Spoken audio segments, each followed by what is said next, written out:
Alice's Adventures in Wonderland by Lewis Carroll. Down the rabbit hole. Alice was beginning to get very tired of sitting by her sister on the bank, and of having nothing to do. Once or twice she had peeped into the book her sister was reading, but it had no pictures or conversations in it. And what is the use of a book, thought Alice, without pictures or conversations? Quote. So she was considering in her own mind, as well as she could, for the hot day made her feel very sleepy and stupid, whether the pleasure of making a daisy chain would be worth the trouble of getting up and picking the daisies, when suddenly a white rabbit with pink eyes ran close by her. There was nothing so very remarkable in that, nor did Alice think it so very much out of the way to hear the rabbit say to itself, oh dear, I shall be late." Quote. When she thought it over afterwards, it occurred to her that she ought to have wondered at this. But at the time it all seemed quite natural. But when the rabbit actually took a watch out of its waistcoat pocket, and looked at it, and then hurried on, Alice started to her feet. For it flashed across her mind that she had never before seen a rabbit with either a waistcoat pocket, or a watch to take out of it. And burning with curiosity, she ran across the field after it, and fortunately was just in time to see it pop down a large rabbit hole under the hedge. In another moment down went Alice after it, never once considering how in the world she was to get out again. The rabbit hole went straight on like a tunnel for some way, and then dipped suddenly down. So suddenly that Alice had not a moment to think about stopping herself before she found herself falling down a very deep well.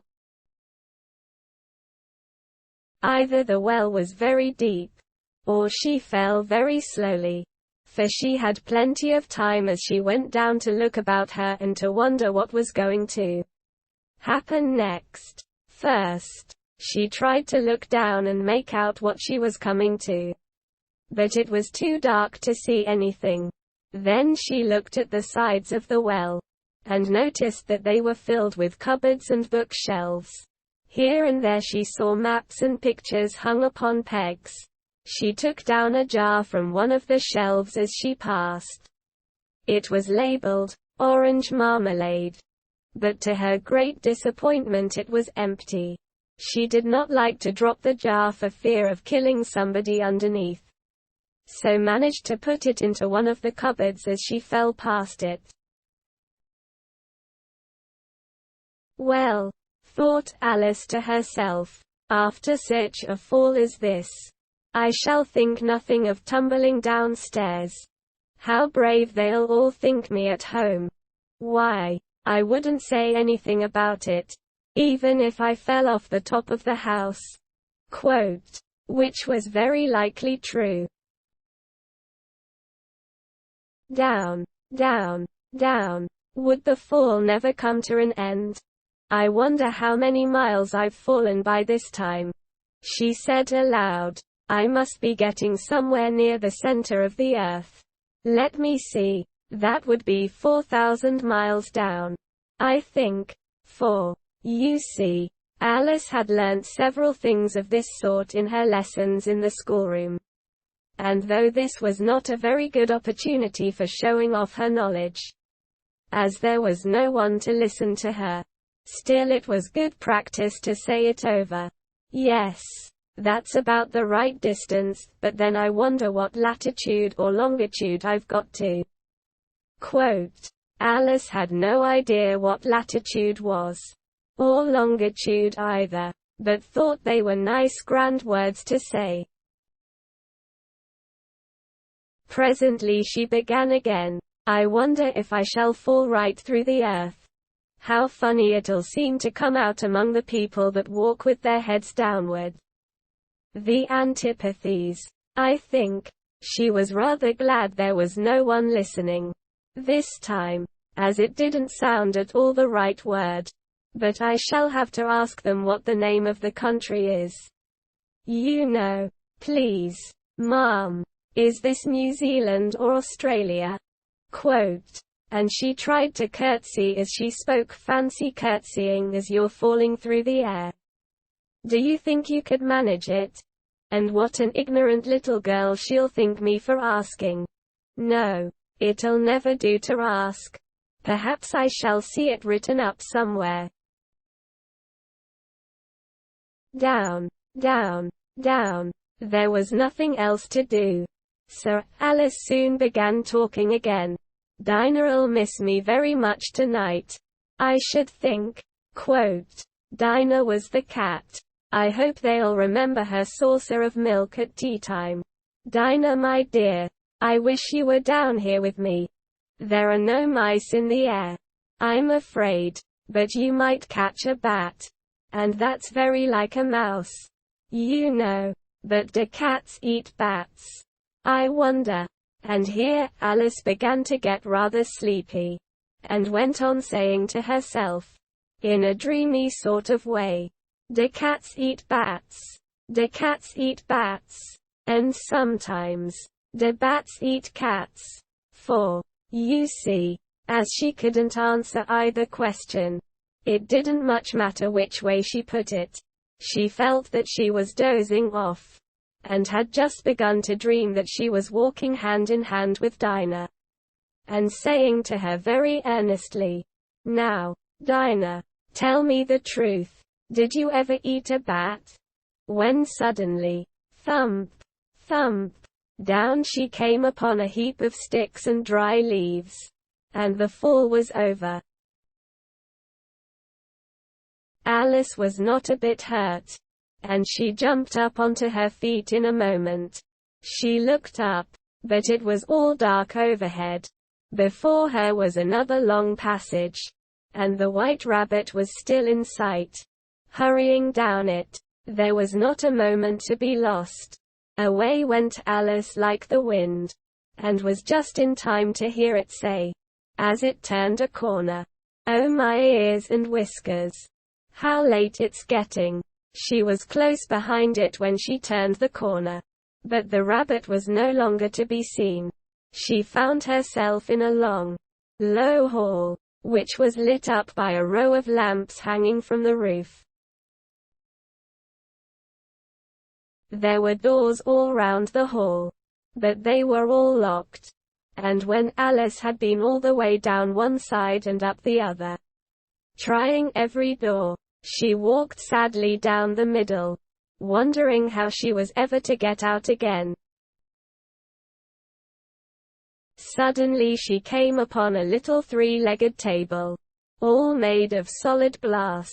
There was nothing on it except a tiny golden key, and Alice's first thought was that it might belong to one of the doors of the hall. But, alas, either the locks were too large, or the key was too small. But at any rate it would not open any of them.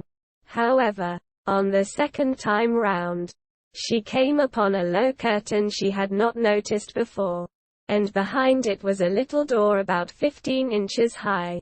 She tried the little golden key in the lock, and to her great delight it fitted. Alice opened the door and found that it led into a small passage, not much larger than a rat hole. She knelt down and looked along the passage into the loveliest garden you ever saw. How she longed to get out of that dark hall, and wander about among those beds of bright flowers and those cool fountains. But she could not even get her head through the doorway. And even if my head would go through, thought poor Alice, it would be of very little use without my shoulders. Oh, how I wish I could shut up like a telescope. I think I could, if I only knew how to begin. For, you see, so many out-of-the-way things had happened lately, that Alice had begun to think that very few things indeed were really impossible. There seemed to be no use in waiting by the little door.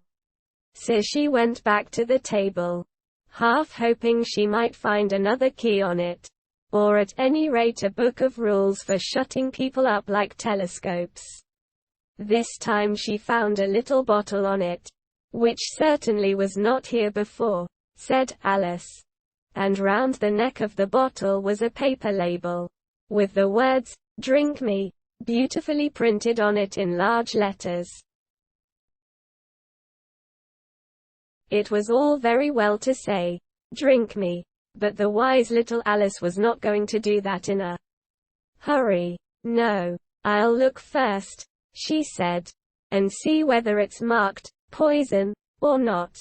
For she had read several nice little histories about children who had got burnt and eaten up by wild beasts and other unpleasant things, all because they would not remember the simple rules their friends had taught them, such as that a red-hot poker will burn you if you hold it too long, and that if you cut your finger very deeply with a knife, it usually bleeds.